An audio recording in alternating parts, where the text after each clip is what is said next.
मृत्युंजय. लेखक शिवाजी सावंत. भाग 77.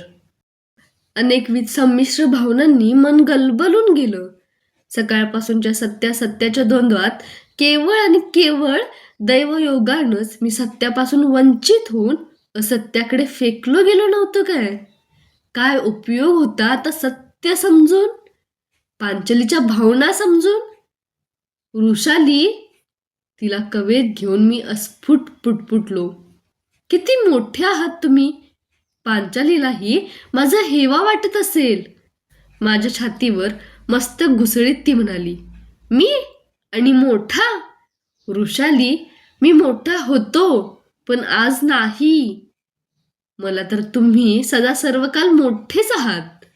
कवेतून स्वतःला सोडवून घेत ती शयनगृहाबाहेर झुळके सारखी गेली. माझ्याकरिता काहीतरी आणण्यासाठी ती चालली होती हे ओळखून मी तिला जाता जाताच म्हणालो, वृषाली, काही आणू नकोस माझ्यासाठी, मला भूकच नाहीये.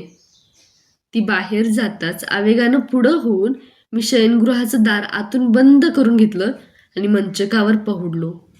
मनाची, शरीराची सर्व उभारी ढासळली होती. अंत न लागणाऱ्या क्षितिजाचा वेध घेत समुद्रपक्षी पाण्यावरून झेपावत निकरानं पुढं जातो तसं माझं मन भवितव्याचा वेध घेत निकरानं धावत होतं.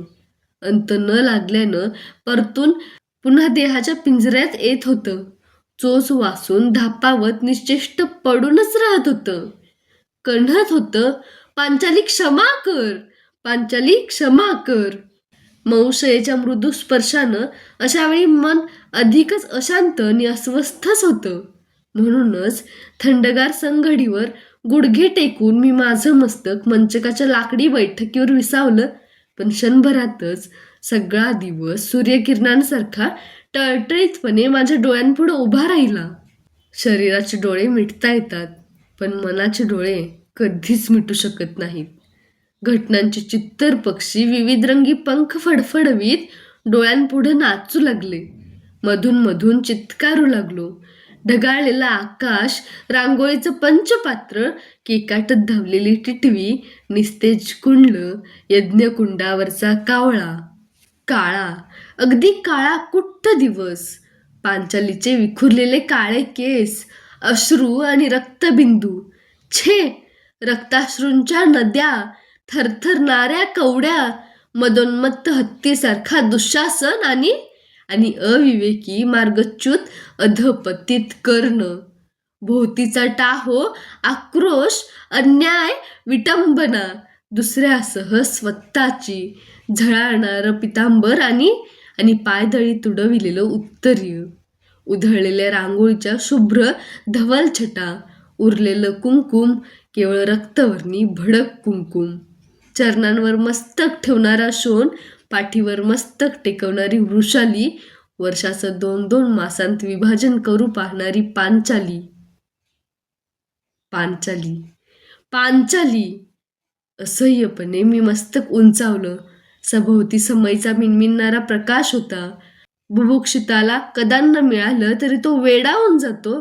त्याच आर्ततेनं मनाचा अंधार उजळण्यासाठी मी समईच्या ज्योतीकडे पाहू लागलो. त्या ज्योतीतही पांचाली उभी होती. अतिशय सौम्य मुद्रेनं ती मला आवर्जून सांगत होती, अंगराज, मी आज सभेत तुमच्या पुढे हात पसरला नाही याचं तुम्हाला मनस्वी दुःख झालं असेल. पांचालीनं आपल्याला परत ठोकरलं असं वाटून तुमच्या मनाच्या आज शतशः चिंध्या झाल्या असतील. पण खरं सांगायचं तर कुठल्या तोंडानं मी तुमच्याकडे अभयास मागणार होते? कोणता अधिकार होता मला? तुमच्या झळाळणाऱ्या कुंडलांना एकेकाळी मी माझ्या सुगंधाच्या धुंदीत लाथाडलं नव्हतं काय? माझ्या अंगभूत सुगंध इतकीच तुमची अंगभूत कवच कुंडलं मौल्यवान आहेत हे कळायला मला फारच कालावधी लागला आणि जेव्हा कळलं तेव्हा उपायच नव्हता. तुम्हाला धिक्कारल्याची उरी सलणारी कळ असह्य असताना मी सभागृहात हात पसरल्यावर तुम्ही मला लाथाडलं असतं तर ती यातनेची कळ मी कशी काय सहन करणार होते? म्हणूनच स्वतःच्याच लज्जेनं मी तुमच्या पुढं हात विस्तारले नाहीत. तुमच्या तिरस्काराने नव्हे, तुमचा अवमान करण्यासाठी नव्हे हो, खरंच नव्हे. पण पण तुम्ही मात्र मला विलासिनी, वारांगना आणि कुलटा म्हटलत. 5 पतींशी रमणारी स्वैराचारिणी म्हटलत. सांगा, मातेच्या आज्ञेचं पालन करणारा पती जेव्हा आपल्या पत्नीला आपल्या बंधूंचीही पत्नी करतो, तेव्हा त्या ज्येष्ठ पतीला साथ करणारी स्त्री कुलटा कशी ठरते? सांगा, मी वारांगना आहे काय? विलासिनी आहे काय? कुलटा आहे काय? स्वतःला मनोमन विचारून मला उत्तर द्या. ज्योत क्षणाक्षणाला वाढते आहे या भासानं डोळ्यांवर हात घेऊन मी किंचाळलो. नाही पांचाली, तू कुलटा नाहीस, तू पतिव्रता आहेस. वृषाली इतकीच तूही पवित्र आहेस. बाहेर घनदाट अंधकार असतानाही मी तसाच उठलो. शयनगृह कक्ष मागं टाकून सोपान उतरून राजवाड्याच्या प्राकाराच्या महाद्वारात आलो. पेंगुळलेल्या द्वारपालांना न उठविताच महाद्वाराचा आडदंड दूर सारून द्वार उघडलं. चालू लागलो गंगेकडे. सगळं हस्तिनापूर अंधकारानं गिळलं होतं. मार्ग परिचित असल्यानं चुकत नव्हतो एवढंच. गंगाकाठच्या नित्याच्या पाषाणावर बसलो. त्या शांत जलवाहिनीच्या काठी दाटी वाटीनं वाढलेल्या वृक्षांपैकी कुठल्या तरी कदंब वृक्षावर चुकारमुकार कारंडव पक्षी मध्येच पंख फडफडवीत भेदक चित्कारत होता. पण क्षणातच त्याचा आवाज किनाऱ्यावरच्या नीरव निशब्द शांततेच्या घुमटात कुठं विरत होता. आकाशाच्या निळ्या प्राजक्त वृक्षाला इवल्या इवल्या तारका पुष्पांचा नुसता बहर आला होता. त्यांतीलच काही पुष्पांचा सडा प्रतिबिंबाच्या रूपानं गंगेच्या पात्रात पडला होता. बराच काळ त्या पाषाणावर तसाच बसलो. पण अंतरंगातला संभ्रम आणि गोंधळ केव्हा थांबणार यावर मात्र मला उत्तर सापडत नव्हतं. लपलपणाऱ्या लाटा ते कधीच देऊ शकणार नव्हत्या. विषण्णपणानं शेवटी गंगातीर सोडून कक्षाकडे परतलो. तळमळत असाच केव्हा तरी निद्रावश झालो. निद्रा ही सर्वात अधिक उदारहृदयी माता आहे. व्यक्तींची विभिन्न दुःख ती एकाच ममतेनं काही काल का होईना पण निश्चितच आपल्या विशाल उदरात घेते.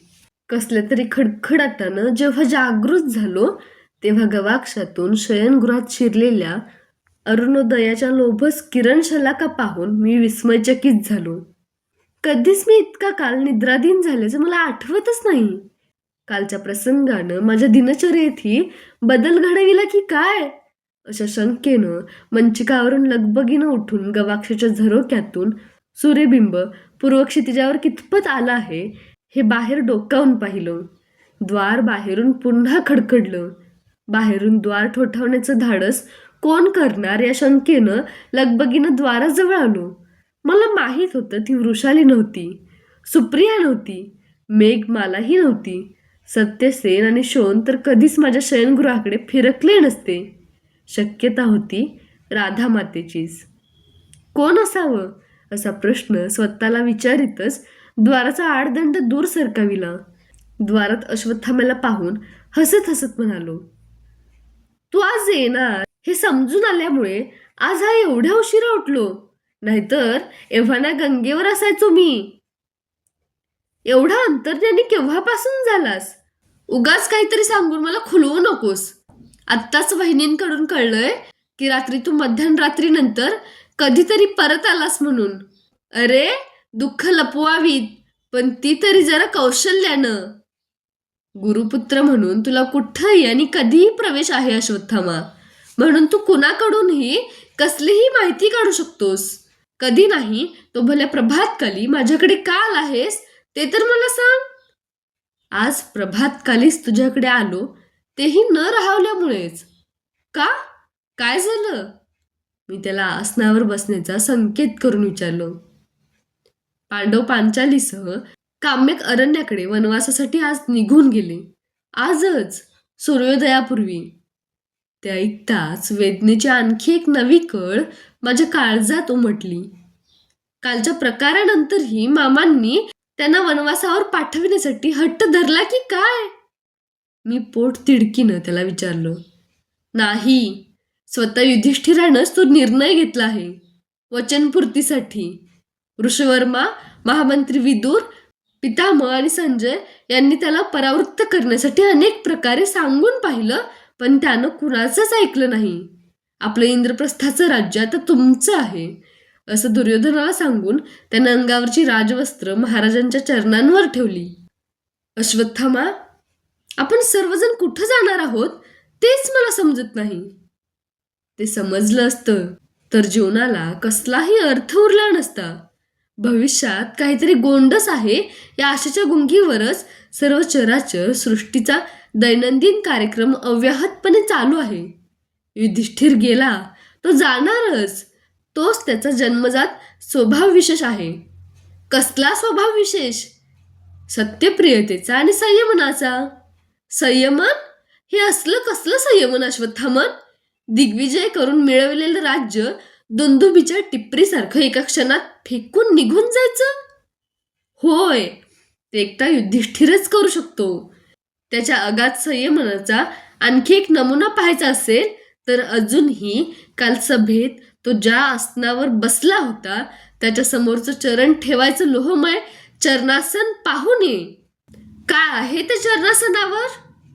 त्यानं भीमाला रोधण्यासाठी मनाच्या निर्धारानं त्या चरणासनावर रुतविलेल्या उजव्या पायाच्या अंगठ्याचा सखोल ठसा.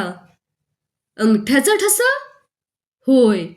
राजमाता कुंती देवींनी युधिष्ठिराचा शांत स्वभाव पाहून त्याच्यापेक्षा लहान असलेल्या चारी पांडवांना त्याच्या पायाच्या अंगठ्याकडे पाहूनच निर्णय घेण्याची आज्ञा दिली आहे.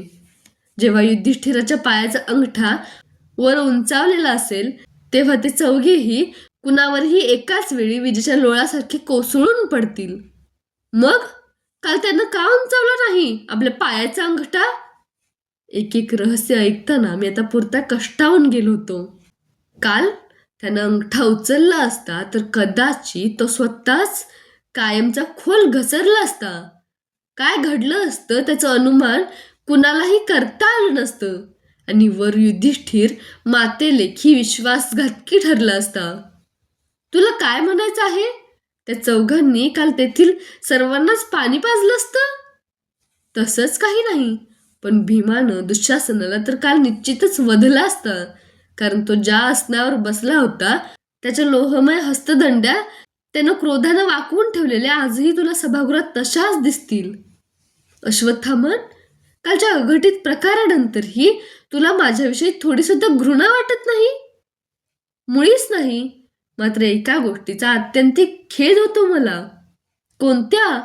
मी द्रौपदीची कुलटा म्हणून अवहेलना केली त्याचाच काय? नाही, तू तसं म्हटलंच नसतंस तर द्रौपदी ही किती असामान्य स्त्री आहे हे हस्तिनापूरला एवढ्या प्रकर्षानं कधीच कळलं नसतं. आज तर द्रौपदी ही विकर्णानं वर्णन केलेल्या देवयानी, तपती, गिरिजा, सुदक्षिणा या महाराण्यांपेक्षाही नगरात वंदनीय झाली आहे. माझा खेद द्रौपदीसाठी नाहीच, तुझ्यासाठी आहे. माझ्यासाठी? आपला एक प्राणप्रिय सखा जिव्हेवरचं समतोलत्व हरवून बसला म्हणून? नाही, त्यासाठीही नाही, पण तुझ्याविषयी आज सर्वच नगरजन जिव्हेवरचं समतोलत्व हरवून बसलेत म्हणून. हे तुझं फार मोठं दुर्भाग्य आहे की हस्तिनापुरातले अर्ध्याहून अधिक नगरजन तूही द्यूताच्या कपटकटात होतास, किंबहुना तूच त्या कल्पनेचा केंद्रबिंदू आहेस असं आज निर्धोकपणे मानतात म्हणून. छे, अगदीच असत्य आहे हे अश्वत्थामा. वास्तविक माझंच चुकलं. द्वंद्वात मी जरासंधाला जीवनदानच द्यायला नको होतं. हे सर्व प्रसंगच आले नसते, त्या कवड्या आल्या नसत्या, ते फासे आले नसते. ते तुला शक्यच नव्हतं आणि पुढेही होणार नाही. शत्रूवर दया दाखविणं हा तुझा जन्मजात स्वभाव विशेषच आहे. आजवर तू तेच करीत आलास. आता तू सांगतोस तो पांडवांचा वनवास तर अकल्पित आहे. कालच्या द्यूतावर पितांबरानं पट पडला गेला असं पांडवांनी मानायला नको होतं काय? मानायला पाहिजे होतं, पण मानलेलं नाही. त्यांच्या मनाची घडण कशी आहे हे समजायला कठीण आहे, कारण त्यांनी वनवासाला जाण्यापूर्वी आपल्या मातेच्या दर्शनासाठी सुद्धा इंद्रप्रस्थाला जाण्याचं योजलं नाही. अर्जुनानं तर आपल्या मातेला सुभद्रेसह अभिमन्यूला घेऊन श्रीकृष्णाकडे द्वारकेला जाण्याचा सरळ संदेश धाडला आहे. द्रौपदीनं आपल्या 5 पुत्रांना पांचाल देशी घेऊन जाण्यासाठी आपल्या बंधूला दृष्टद्युम्नाला संदेश दिला आहे. क्षणापूर्वी एकत्र असलेल्या पांडुकुलाची आता कशी वाताहत झाली आहे. अश्वत्थामा, कुणालाही विचारला नसता असा एक अत्यंत जिव्हाळ्याचा प्रश्न तुला विचारू का? अवश्य विचार. माझा प्रश्न कोणता असावा याचा कयास करताना त्याच्या कपाळावर सूक्ष्म आठीव उमटली. रथ घेऊन वायुगतीनं असंच धावत जाऊन मी पांचालीची मनापासून क्षमा मागितली तर पांडव पुन्हा परततील काय? शक्यच नाही. वीरांचे निर्णय हे चापातून सुटलेल्या बाणासारखे असतात. आता तूच काय, पण पितामह भीष्मांनी जरी चरणांवर नाक घासलं तरीही पांडव परतणार नाहीत. व्याधी होण्यापूर्वी औषधी घ्यावी असं म्हटलं जातं. पांडवांविषयी वागताना तर ती कुणीच कधीही घेतलेली नाही. पितामह भीष्म, महाराज, आचार्य इतकंच काय, पण माझ्या पित्यांनाही. आता पक्षी स्वैर चोहो दिशांना उधळलेले आहेत. घरकुलाकडे लवकर परत न वळण्याच्या कटू निर्धारानं. याला उपाय काय? त्याची उधळलेल्या पक्ष्यांची कल्पना मला भयानक वाटली. काहीच नाही. प्राप्त प्रसंगाला ठामपणे तोंड देणं, केवळ हाच एक त्याला उपाय आहे. आपली हनुवटी वर उंचावीत त्यानं शिरावरच्या वस्त्राच्या पट्टीची सैलसर झालेली गाठ आवळली. तू शिरावर ही पट्टी नेहमी का बांधतोस असं त्याला विचारावं असं मला क्षणभर वाटलं, पण मी ती गोष्ट क्षुल्लक मानून ते टाळलं. आज आणखी एका आश्चर्याचा अनुभव आला मला. गाठ बांधून होताच तो म्हणाला, कोणत्या? पांडव इंद्रप्रस्थाचे राजे असूनही या कुरूंच्या हस्तिनापुरातील अनेक प्रजाजन आज त्यांच्या समवेत वनवासाला जायला निघाले हे पाहून. अर्थात युधिष्ठिरानं अशा सर्वांना परोपरीनं विनवून सीमेवरून मागं परतविलं. एकटे धौम्य ऋषी मात्र त्या 6 जणांसमवेत जाऊ शकले. जाताना युधिष्ठिर तुझ्याशी काही बोलला काय? तो नाही बोलला, पण मीच त्याच्या अनावृत्त पायांकडे पाहून म्हणालो, काय म्हणालास तू? मी म्हणालो, युधिष्ठिरा, तुझे पाय पाहून मला आता कर्णाची आठवण होते. खरोखरच त्याच्यासारखं अभेद्य कातडं तुझ्या पायांना असतं तर या वनवासात तुला काट्याकुट्यांपासून होणारा त्रास झाला नसता. अश्वत्थामा माझ्या पायांकडे निरखून पाहत म्हणाला. काट्याकुट्यांच्या संदर्भात माझ्या अभेद्य कवचाचा उल्लेख ही कल्पना अश्वत्थाम्याशिवाय अन्य कुणालाही सुचली नसती. मीही माझ्या पायांकडे पाहिलं. ते अग्राकडे बाणाच्या पात्यासारखे निमुळते आहेत याचं मला वरच्यावर आश्चर्य वाटत आलं होतं. एका हाती मंद तेवणारी निरांजनं, फुलं, कुंकुम व अक्षता असलेलं तबक आणि दुसऱ्या हाती गायच्या धारोष्ण दुधाचा उभट चषक घेऊन वृषाली हळुवारपणे आत आली. प्रभातकाली गुरुपुत्राचं दर्शन म्हणजे तिच्या लेखी स्त्री मनाची पर्वणी होती. स्त्रिया नेहमी श्रद्धाळू असतात. निरांजनानं ओवाळून अश्वत्थाम्याच्या कपाळावर कुंकुम तिलक लावून तिनं त्याच्या शिरावर 4 अक्षता टाकल्या. त्याच्या चरणांवर 2 चंपक पुष्प भक्तीनं चढविली. अश्वत्थाम्यानं ती तत्परतेनं वाकून हाती घेतली. अंशुकाचा शेव उजव्या हाती घेऊन वृषाली त्याला वंदन करण्यासाठी ओनवी झाली तेव्हा मात्र त्यानं आपले पाय झटकन आसनावर आखडून घेतले. वहिनी, माझं आयुष्य कमी करणार आहात की काय तुम्ही? मी तुमच्यापेक्षा लहान आहे. नकारदर्शक हात हलवून तो म्हणाला, तू वयानं लहान असलास तरी गुरुपुत्र आहेस, ऋषिकुमार आहेस. तिची तुझ्यावर त्यासाठी श्रद्धा आहे. मी वृषालीला साथ दिली. नाही, काही असलं तरी मी हे वंदन कधीच स्वीकारू शकत नाही. तोही निग्रहानं म्हणाला, वंदन नाही तर नाही, तो दुधाचा चषक तरी स्वीकारशील की नाही? मला त्याचा स्वभाव पूर्णपणे परिचित होता. माझ्या पत्नीचं वंदन त्यानं कधीच स्वीकारलं नसतं. वृषालीनं चषक उचलून त्याच्या हाती दिला. हनुवटीखालच्या वस्त्राच्या गाठीचे विखुरलेले शेव डाव्या हातानं मागं सारून तो दूध पिऊ लागला. मध्येच त्याच्या शिरावरच्या वस्त्राच्या सुरकुतीत अडकलेला एक अक्षतेचा दाना घरंगळून हातातल्या दुधाच्या फेसात पडला. चषक डाव्या हाती घेऊन उजव्या हाताच्या बोटानं त्यानं तो काढून टाकण्यासाठी 2-3 वेळा चषकात बोट घालून ते वर झटकलं. शेवटी फेसाचा एक थेंब त्याच्या बोटावरून उडून अक्षतेच्या दाण्यासह खालच्या संघडीवर टपकन पडला.